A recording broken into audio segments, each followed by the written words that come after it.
Hello students, let us discuss the remaining NCERT question and answers for the chapter Force and Laws of Motion. First question is two objects, each of mass 1.5 kg are moving in the same straight line, but in the opposite directions. The velocity of each object is 2.5 meter per second before the collision, during which they stick together. What will be the velocity of the combined objects after collision? तो देखिए कुछ ऐसी situation है हमारे पास. These are two objects. These two objects have same mass, that is 1.5 kilogram. Now these objects are moving along the same straight line but in opposite directions. ये एक ही line में चल रहे हैं पर opposite directions में. एरो हेड से मैंने दिखाया भी है. देखिए अगर ये ऑब्जेक्ट इस डायरेक्शन में मूव कर रहा है, इस डायरेक्शन में मूव कर रहा है, तो ये ऑब्जेक्ट इस डायरेक्शन में मूव कर रहा है. तो अगर मैं इस डायरेक्शन को positive direction of the motion मानता हूं तो ये डायरेक्शन मेरी नेगेटिव डायरेक्शन हो जाएगी क्योंकि ऑपोजिट है. तो अगर मैं इस वेलोसिटी को पॉजिटिव मानता हूं तो मुझे इस वेलोसिटी के साथ माइनस साइन अप्लाई करना पड़ेगा क्योंकि ये ऑब्जेक्ट इस ऑब्जेक्ट की रिस्पेक्ट में ऑपोजिट डायरेक्शन में मूव कर रहा है. अब ये दोनों ऑब्जेक्ट कोलाइड करते हैं और कोलाइड होने के बाद दे स्टिक टुगेदर, एक दूसरे से चिपक जाते हैं ड्यूरिंग द कोलिजन. अब इस न्यूमेरिकल में हमको बताना है कि इस कंबाइंड ऑब्जेक्ट की वेलोसिटी कितनी होगी. Now mass of the first object m1 is 1.5 kilogram, numerical में बताया हुआ है. Velocity is v1 that is 2.5 metre per second. Momentum of the first object is mass into velocity, so 3.75 kilogram metre per second. Mass of the second object m2 is 1.5 kilogram. Velocity of the second object, तो देखिए minus sign लगा दिया यहाँ पर क्योंकि ये object opposite direction में move कर रहा है in comparison to the first object. So इसका मोमेंटम कितना होगा?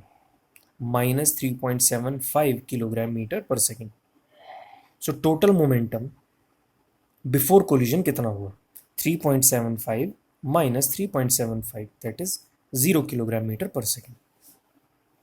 अब कोलिजन हुआ और कोलिजन के बाद ये दोनों ऑब्जेक्ट एक दूसरे के साथ स्टिक कर गए. So mass of the combined objects will be m1 plus m2, क्योंकि दोनों स्टिक कर गए तो 3 किलोग्राम. अब ये कंबाइंड जो ऑब्जेक्ट है, मान लेते हैं this object is moving with velocity v metre per second. So total momentum after collision कितना होगा? Total mass into the velocity, और वेलोसिटी हमको फाइंड आउट करनी है, that is 3.0 into v. So this is the total momentum after the collision. अब हम apply करते हैं principle of conservation of momentum. So according to principle of conservation of momentum, total momentum before collision is equal to total momentum after collision. जितना total momentum collision से पहले था उतना ही total momentum collision के बाद होगा. टोटल में कोई चेंज नहीं आएगा. So 0 is equal to 3.0 into v. So v is equal to 0 metre per second. So velocity of the combined objects after the collision will be 0 metre per second. Next question. According to the third law of motion, when we push an object, the object pushes back on us with an equal and opposite force. If the object is massive truck parked along the roadside, it will probably not move. A student justifies this by answering that the two opposite and equal forces cancel each other. Comment on this logic and explain why the truck does not move. तो देखिए according to Newton's third law of motion, अगर आप किसी object को push करते हैं by applying some force, तो object भी आपको पुश करेगा by applying equal and opposite force. यानी जितनी फोर्स आप ऑब्जेक्ट पर लगाएंगे उसकी इक्वल एंड अपोजिट फोर्स वो ऑब्जेक्ट आपके ऊपर लगाएगा. अब एक मैसिव ऑब्जेक्ट है जैसे कि ट्रक. अगर इस ट्रक को हम लोग पुश करते हैं तो ट्रक मूव ही नहीं करता है.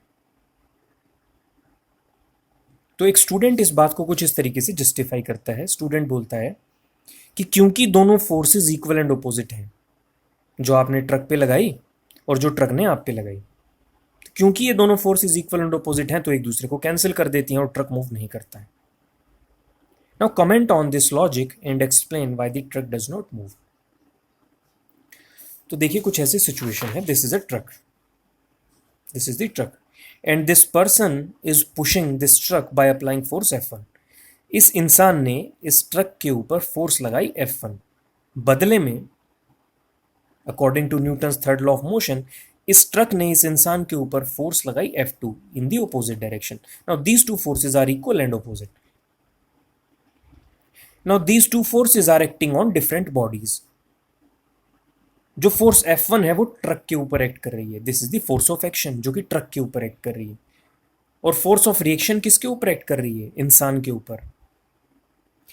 क्योंकि ये दोनों फोर्सेस अलग अलग ऑब्जेक्ट्स के ऊपर एक्ट कर रही हैं तो कैंसिल नहीं कर सकती हैं. दो इक्वल एंड ऑपोजिट फोर्सेस एक दूसरे को तभी कैंसिल कर सकती हैं जब वो एक सिंगल बॉडी के ऊपर एक्ट कर रही हों. लेकिन यहां ऐसा नहीं हो रहा. ये दोनों फोर्सेस अलग अलग ऑब्जेक्ट्स के ऊपर एक्ट कर रही हैं. फोर्स ऑफ एक्शन ट्रक के ऊपर एक्ट कर रही है, फोर्स ऑफ रिएक्शन इस इंसान के ऊपर एक्ट कर रही है, तो ये कैंसिल नहीं करेंगी. तो फिर ट्रक मूव क्यों नहीं करता? इसका क्या रीजन है? देखिए, व्हील्स और ग्राउंड के बीच में फोर्स ऑफ फ्रिक्शन है. ये फोर्स ऑफ फ्रिक्शन मोशन को ओपोज करती है, यानी ट्रक के मोशन में आने को ओपोज करेगी.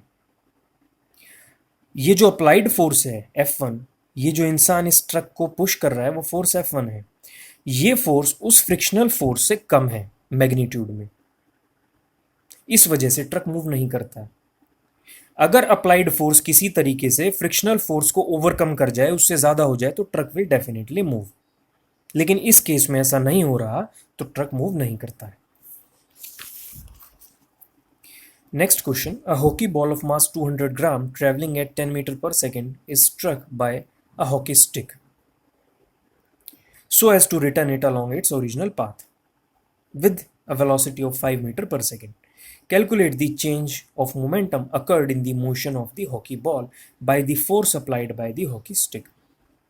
देखिए, एक हॉकी बॉल है जिसका मास है 200 ग्राम और वो हॉकी बॉल मूव करती है with velocity 10 metre per second. फिर ये हॉकी बॉल स्ट्रक होती है बाय अ हॉकी स्टिक. एक हॉकी स्टिक से क्या हुआ? This is struck. तो ये क्या करती है? ये जिस रास्ते से आई थी उसी रास्ते से वापस लौट जाती है with velocity 5 metre per second. तो देखिए, इस डायरेक्शन में बॉल आई with velocity 10 metre per second. यहां एक हॉकी स्टिक ने इसे बीट किया, तो ये क्या हुआ? ये उसी रास्ते से वापस चल पड़ी with velocity 5 metre per second. अब हमसे पूछा गया कि चेंज इन मोमेंटम कितना हुआ इस प्रोसेस में. तो देखिए, कभी भी अगर आपको चेंज निकालना है, so change is final value में से इनिशियल वैल्यू को माइनस कर दीजिए, आपको चेंज मिल जाएगा. यहां पर हमको किसका चेंज निकालना है? Change of momentum. तो फाइनल मोमेंटम में से इनिशियल मोमेंटम को माइनस कर दीजिए, आपको चेंज मिल जाएगा. Now what is the initial momentum? पहले कैलकुलेट करते कि इनिशियल मोमेंटम है कितना. सो मास इज 200 ग्राम, इसको किलोग्राम में कन्वर्ट कर लीजिए, 0.2 kilogram. Initial velocity v1 is 10 metre per second. So initial momentum हो जाएगा 2 किलोग्राम मीटर पर सेकेंड. अब फाइनल मोमेंटम कितना होगा? सो मास तो चेंज नहीं होगा हॉकी बॉल का, वो तो जितना है उतना ही रहेगा. Final velocity v2 is -5 metre per second. ये देखिए, माइनस साइन क्यों लगाया है? न्यूमेरिकल में तो 5 मीटर पर सेकेंड ही दिया गया है. देखिए, इस डायरेक्शन को हमने पॉजिटिव डायरेक्शन माना, तो इधर जो वेलोसिटी थी उसको पॉजिटिव मान लिया. तो अपोजिट डायरेक्शन की जो वेलोसिटी है उसके साथ हमको माइनस का साइन अब लगाना पड़ेगा. So -5 metre per second. So final momentum कितना हो गया? m2 into v2, that is 0.2 into -5, that is -1 kilogram metre per second. तो अब चेंज कितना होगा? Final momentum minus initial momentum, that is -1 -2, -3 kilogram metre per second. So change in momentum of the hockey ball is 3 kilogram meter per second. Next question. A bullet of mass 10 gram traveling horizontally with a velocity of 150 meter per second strikes a stationary wooden block and comes to rest in 0.03 seconds. Calculate the distance of penetration of the bullet into the block. Also calculate the magnitude of force exerted by the wooden block on the bullet. तो देखिए, question कुछ ऐसा है कि एक bullet है जिसका मास है 10 ग्राम और ये बुलेट मूव कर रही है हॉरिजॉन्टल डायरेक्शन में with velocity of 150 metre per second. एक स्टेशनरी वुडन ब्लॉक रखा हुआ है, तो ये बुलेट उस स्टेशनरी वुडन ब्लॉक को हिट करती है और अंदर तक उसके पेनिट्रेट हो जाती है और रुकती है 0.03 सेकेंड्स में. अब हमको बताना है कि डिस्टेंस ऑफ पेनिट्रेशन कितना है, मतलब ये बुलेट वुडन ब्लॉक के कितना अंदर तक जाकर के रुकती है। और हमको बताना है कि what is the magnitude of force exerted by the wooden block on the bullet, तो फोर्स भी बतानी है हमको। सो फोर्स बताने के लिए आपको एक्सेलरेशन का पता होना जरूरी है। तो अगर जी जो वैल्यूज हमको दी हुई हैं इनसे हम पहले फाइंड आउट करते हैं कि एक्सेलरेशन कितना होगा। So initial velocity U is 150 metre per second, हमको बताया हुआ है कि इस वेलोसिटी से तो बुलेट चल ही रही है। फाइनल वेलोसिटी v जीरो, क्योंकि बुलेट रुक जाएगी पेनिट्रेट करने के बाद वुडन ब्लॉक को, ये बुलेट रुक जाएगी after time t is equal to 0.03 second, इतने टाइम के बाद। So depending upon these values this formula is the suitable formula v is equal to U plus A T.